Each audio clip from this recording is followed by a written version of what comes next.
Now I will carefully explain to you how to create a stunning 3D logo using AI in CapCut, step by step, for better understanding.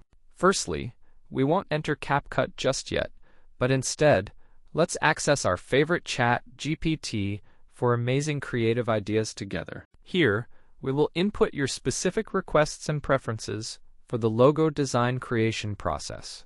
Just create a 3D logo for us, perhaps something cute, like a little animal character. It creates the logo, then we simply copy it. And now let's move to CapCut for the next exciting steps in our project.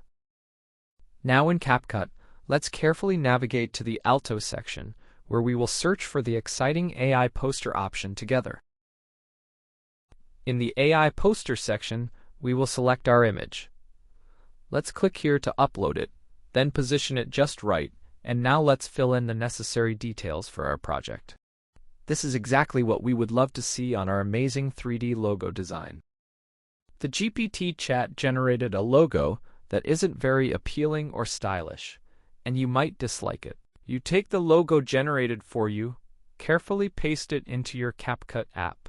Then, here you write what you'd like to see or add, and the app will create it for you as you envisioned. As you can see here, there's a resolution option available. You can choose any resolution that fits your needs, whether it's for YouTube, for Shorts, or other uses. Explore the various choices and make sure to select the one that best suits your project requirements. Here, you simply choose what you want. You don't need to do anything else. Just click Generate, and that's all you need to do. Thank you all for watching. Wishing you good luck and goodbye, everyone.